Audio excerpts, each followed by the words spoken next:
Bienvenido a 65 por el 65 del Colegio de Posgraduados, doctor Ignacio Ocampo Fletes, profesor investigador titular del Colegio de Posgraduados Campus Puebla, experto en sostenibilidad de agroecosistemas, agricultura familiar, gestión social del agua, multifuncionalidad de la agricultura.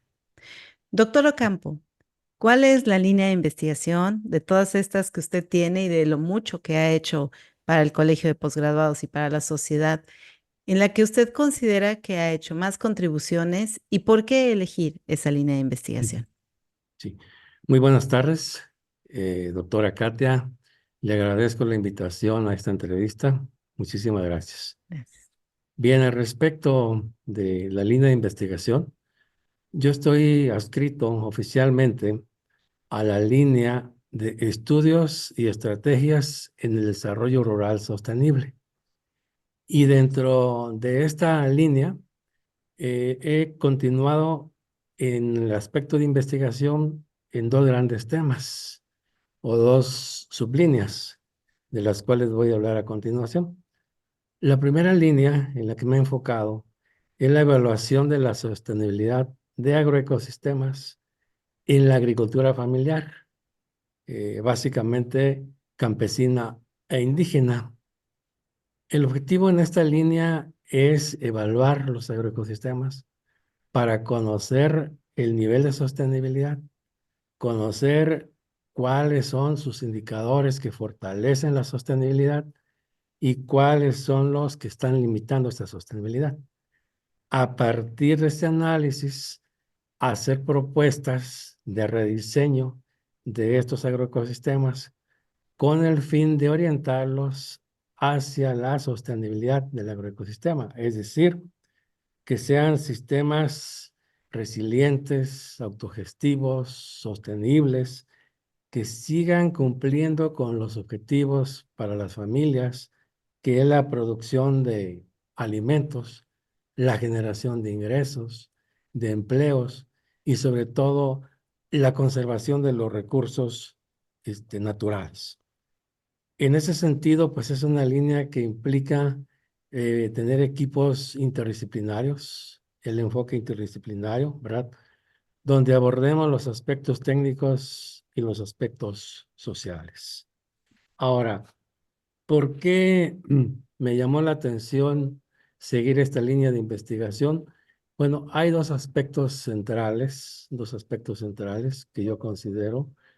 El primero es, pues que estamos en la era del desarrollo sostenible, que desde los años 80 del siglo pasado, al surgir este concepto de desarrollo sostenible, planteado por la Comisión Mundial sobre el Medio Ambiente y Desarrollo en el informe Brundtland, ¿verdad? Surge la necesidad de otra forma de pensamiento, de otra forma de hacer los procesos, de realizar procesos, y sobre todo de otra forma de hacer investigación, ¿verdad? Una forma diferente de cómo nos estamos relacionando con la naturaleza, de cómo deberíamos relacionarnos más entre los humanos y de cómo deberíamos respetar también a todos los seres vivos del planeta. Esto a raíz de la crisis de pobreza y de deterioro de recursos naturales que desde ese momento ya enfrentaba el planeta, ¿verdad? Entonces, esta idea de sostenibilidad llamó la introducción, en mi caso, ¿verdad? Y pues me llevó a introducirme a este enfoque de desarrollo sostenible, pero aplicado a la agricultura, que es nuestro quehacer, ¿no? Y ahí está agricultura familiar, en el sentido de estudiar estos agroecosistemas y poder orientarlos hacia la sostenibilidad para continuar produciendo alimentos, recursos económicos, empleos y la conservación de la biodiversidad. Este es uno de los elementos por los cuales me llamó la atención iniciar esta línea de investigación. El otro elemento importantísimo es la agricultura familiar, que mucho se ha discutido, pero una agricultura familiar campesina e indígena. ¿Cuál es la importancia? Bueno, se reporta que a nivel mundial existen aproximadamente 1.5 billones de pequeños agricultores que ocupan unas 380 millones de pequeñas fincas y que producen entre el 70 y el 80% de los alimentos que consume la población mundial, con solo el 30% de las tierras agrícolas y el 20% del agua y el 10% de los combustibles fósiles. Además, que estos grupos sociales, campesinos e indígenas, son los guardianes de la biodiversidad del planeta, ¿verdad? Por lo que es importante mantener, conservar, consolidar este tipo de agricultura familiar, campesina e indígena, que cada vez por diferentes procesos, pues se está deteriorando, ¿no? Tan solo para dar algunos datos de la importancia de este tipo de agricultura, para México se reportan 5.4 millones de unidades económicas rurales en tres estratos de la agricultura familiar. Una de subsistencia, con el 17% de la superficie, una de agricultura familiar en transición, con el 57%, y una agricultura familiar consolidada, con el 26%. Todas en procesos, en dinámicas diferentes, pero son pequeñas porque son menos de 5 hectáreas, ¿no? Entonces, esto es lo que para mí fue importante, porque transitar y enfocarme al estudio de la sostenibilidad de los agroecosistemas en este tipo de agricultura. Bueno, esta es una de las líneas o sublíneas que yo he estado trabajando, pero hay otra también que es muy importante, ¿verdad? Que es el tema del agua. Pero el tema del agua desde el estudios sociales, desde un enfoque social. Y aquí quiero señalar que primeramente inicié estudiando agroecosistemas con pequeña irrigación. Es decir, agricultura que utilizan pequeños volúmenes de agua, ¿verdad? Pero que son muy dinámicas, que son muy importantes y que es importante también estudiar cómo son sus dinámicas, ¿no? Entonces, en este sentido, yo inicié trabajando la forma de organización de este tipo de agricultura con estos productores, ¿verdad? Las prácticas de gestión, las pequeñas obras de irrigación que utilizan, el manejo del conflicto y las dinámicas tecnológicas que utilizan los productores campesinos, ¿verdad? Para desarrollar este tipo de agricultura tan importante, ¿no? Posteriormente, tuve la oportunidad de eh, poder operar en un programa que se llamó de seguridad alimentaria, pero ahora en una región con escasos recursos hídricos, es decir, la Mixteca Baja Poblana, que se caracteriza por de pocos volúmenes de agua, suelos muy delgados, altas temperaturas, que hacen difícil las dinámicas agrícolas y pecuarias, y también para la vida, ¿no? Entonces, en ese sentido, nosotros que teníamos que implementar acciones para la seguridad alimentaria, el primer problema que enfrentamos en estas condiciones fue la escasez de agua. Y no solamente para la producción agrícola, que era lo que nosotros íbamos a implementar, sino para todos los usos. Desde el uso personal, el uso doméstico, la producción agrícola, la producción pecuaria, ¿verdad? Entonces ahí nos enfrentamos a un gran reto. ¿Cómo aumentamos volúmenes de agua en los hogares para que puedan implementar acciones para la seguridad alimentaria? Y entonces aquí inicié trabajos sobre gestión y usos del agua, estrategias de apropiación, cosecha de agua de lluvia, que es lo que estamos trabajando todavía, y trabajo de investigación sobre el derecho humano al agua, ¿no? ¿Por qué el interés de este tipo de investigación? Bueno, a mí me llamó la atención desde 1990. Yo llegué al Valle de Atlisco. Atlisco significa agua sobre el nivel, es decir, donde había mucha agua, ¿verdad? Y donde hay un tipo de agricultura de pequeña irrigación muy dinámica, que para mí son territorios proveedores de alimentos, porque se producen hortalizas, cultivos básicos, aromáticos, frutales, pero también otros productos ornamentales como las flores. Y desde ese momento ya se iniciaba a hablar del problema de contaminación del agua. Pero en esa época se conjugó con la presencia de la bacteria del cólera, Vibrio cólera. Se llegó a prohibir la siembra de hortalizas con este tipo de aguas. Y eso me llamó a mí la atención, ¿verdad? De poder estudiar el tema del agua, pero desde una visión de calidad, que sería la contaminación del agua. Pero en la actualidad sabemos que no solamente es el problema de contaminación, es el tema también de escasez para todos los usos, ¿no? Y esto fue lo que me llevó a estudiar primeramente el agua en la agricultura y posteriormente el agua para el hogar, para uso personal. Doctor, déjeme hacerle una pregunta solo para que yo tenga claridad y que a lo mejor algunos otros se están preguntando. Cuando dice que usted ha estado en este enfoque del agua, ¿usted lo ha hecho desde el enfoque social o desde el enfoque técnico o desde qué enfoque? Es interesante la pregunta. Ujú. Yo inicié desde el enfoque social, entendiendo la forma de organización de gestión del agua, de la infraestructura, ¿verdad? De conocer estrategias de apropiación del agua, pero aplicando el enfoque agroecológico y con un enfoque de sostenibilidad, hemos trascendido más a buscar trabajos interdisciplinarios. De tal manera que hoy, por ejemplo, hacemos investigaciones de estudiar calidad del agua, calidad del suelo, calidad de las plantas, cuando se riegan sobre todo con aguas residuales, ¿verdad? Y la parte social, la percepción de la gente sobre los procesos que se están dando ahí.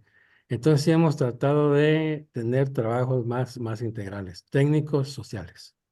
¿Y cuáles han sido brevemente los hallazgos de bueno, es que en realidad son áreas tan amplias y se escucha desde la manera en que nos los comenta tan apasionadamente que han hecho tanto. Si quisiera resaltar algunos aspectos de lo que han hecho. Sí, claro, claro, con gusto, doctora. Bueno, en los estudios sociales de evaluación de sostenibilidad, hemos trabajado en 13 investigaciones, 13 agroecosistemas, ¿verdad? De maíz, maíz milpa, maíz ganado para la producción de leche, la milpa intercalada en árboles frutales, el MIAF, ¿verdad? En el cultivo del amaranto, en cultivos diversificados con riego, riego rodado, o sea, superficial, riego subterráneo, agua subterránea y mixtos, ¿no? De agua subterránea y de agua superficial. Y también trabajamos en agroecosistemas de agave, tequilana, y el último trabajo que es bien complejo es el estudio de los tres patios. Cómo llegamos a evaluar la sostenibilidad de los tres patios, ¿no? Entonces, en todos estos estudios hemos aplicado una misma metodología, que es el MESMIS, que es el marco para la evaluación de sistemas de manejo de recursos naturales incorporando indicadores de sostenibilidad, ¿no? Esto pues nos ha llevado a tener grupos de trabajo. En el caso de lo que yo estudio, pues me ha permitido formar parte de un grupo con investigadores del campus Montsillo, de la UAP, Benemérita Universidad Autónoma de Puebla, y del Colegio de Tlaxcala. Entonces, básicamente nos hemos enfocado a estudios para la formación de recursos humanos, ¿no? Donde incorporamos a estudiantes de maestría en ciencias y doctorado en ciencias, ¿no? En el segundo tema del agua, aquí pues hemos estudiado la organización social, como ya lo decía, ¿verdad? Estrategias de apropiación del agua de uso doméstico, la innovación social, incorporamos la ecotecnia de cisterna de ferrocemento como una ecotecnia, y también tratar de entender si la población de una región, en este caso de la Mixteca Baja Poblana, se encuentra en los indicadores de derechos humanos al agua que plantean Naciones Unidas, ¿no? Hallazgos, hallazgos, bueno, pues son muchos, ¿verdad? Pero lo voy a generalizar.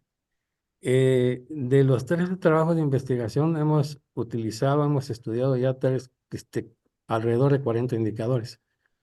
Eso es muy importante, porque yo creo que debemos de tener claridad qué indicadores son los más adecuados para cada agroecosistema. Nosotros hemos estudiado alrededor de 40 y lo que hemos encontrado, algo ya conocido, pero lo hemos documentado con datos, es cómo los agroecosistemas campesinos sufren una transformación, pero una transformación hacia la pérdida de la sostenibilidad, ¿no?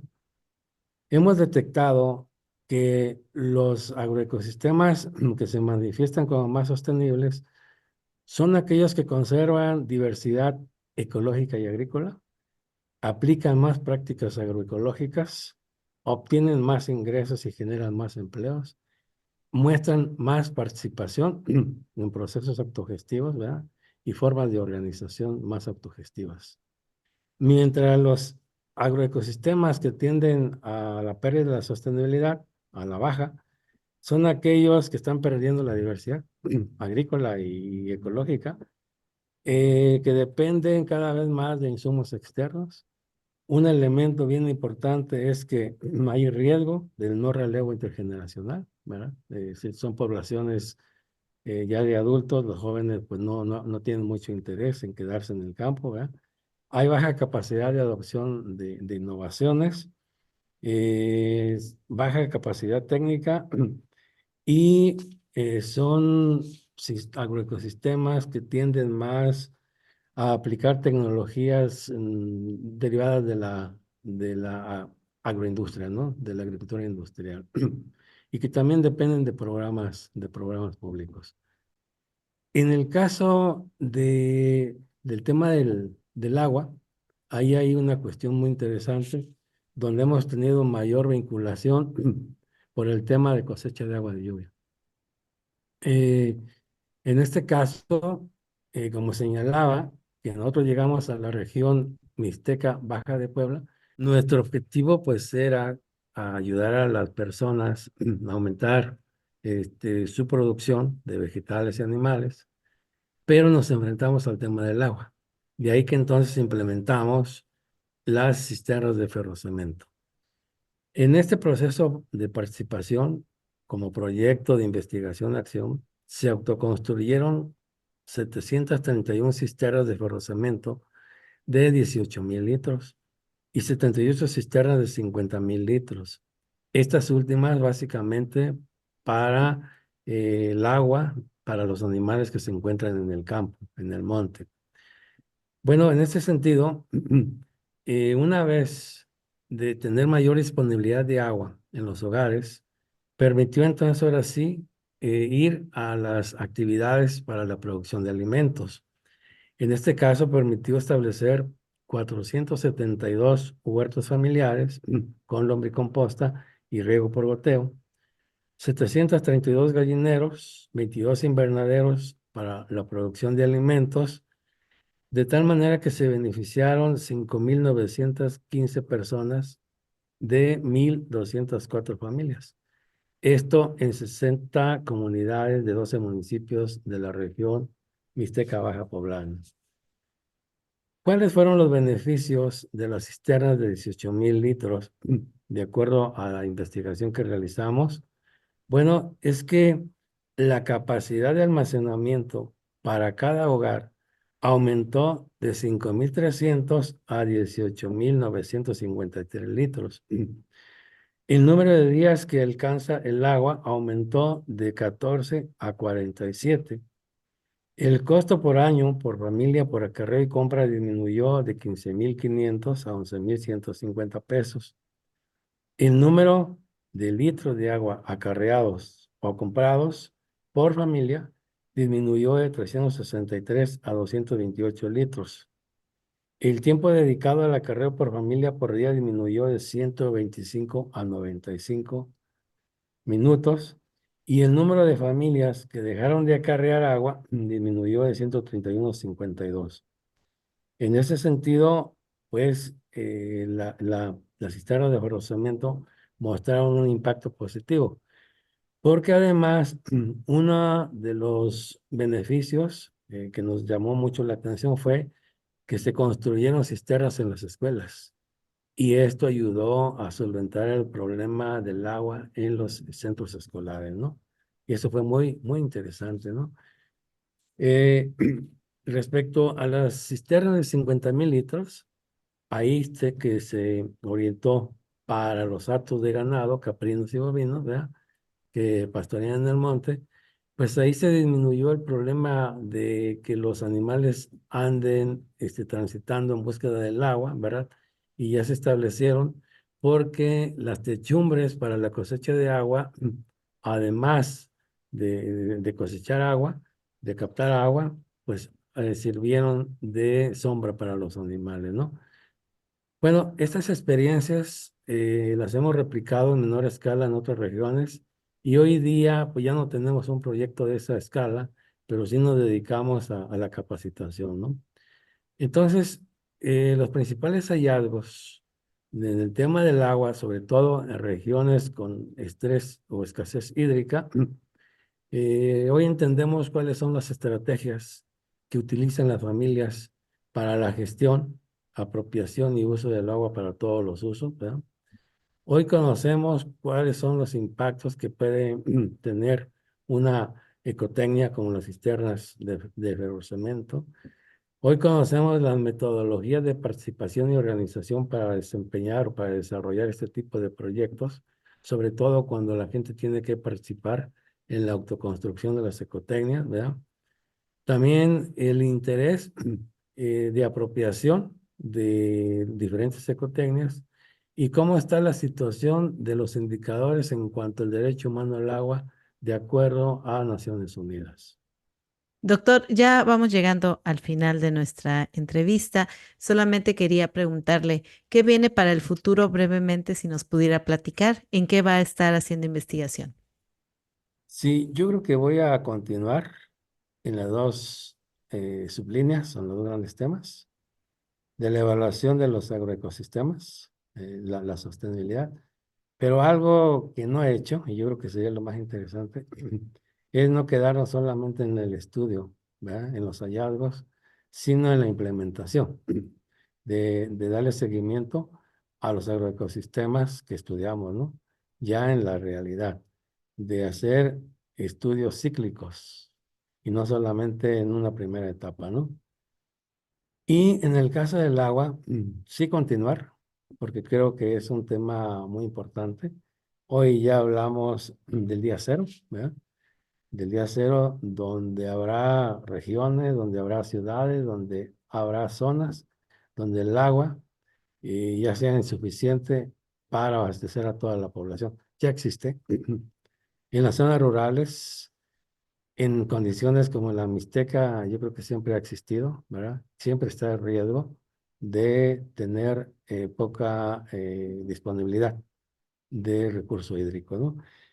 Y en ese sentido, me gustaría a mí profundizar en el futuro en algunos temas, como es la siembra y la cosecha del agua de lluvia. Yo creo que, bueno, se está dando como, como una de las alternativas más importantes, la lluvia, ¿no?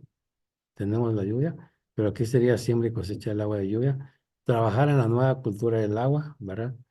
Y trabajar en tecnologías de reuso en el hogar. Creo que hay que trabajar en esa parte. No estamos reutilizando el agua, ¿verdad? Nada más la utilizamos una vez y la depositamos en el drenaje, pero yo creo que hay que trabajar mucho en tecnologías del hogar para reciclaje, para reuso, ¿no? Quería preguntarle, ¿en qué correo electrónico lo encuentran, doctor? Ok, mi correo electrónico es I de Ignacio, F de fletes, @colpos.mx. Y físicamente en el campus Puebla. Físicamente en el campus Puebla, Un teléfono de contacto sería 222-285-1445, extensión 2032. Está usted, doctor, yo creo que el tema que es el agua. Entonces, felicitarlo por su trayectoria, pero sobre todo por su compromiso, porque necesitamos más personas como usted, doctor Ignacio Ocampo Fletes, que se comprometan con los habitantes del medio rural. Y bueno, como decimos por aquí, somos orgullosamente colpos y nuestro compromiso es con México. Muchas gracias, doctor. Gracias a usted, doctora. Muchas Adiós. gracias. Hasta luego.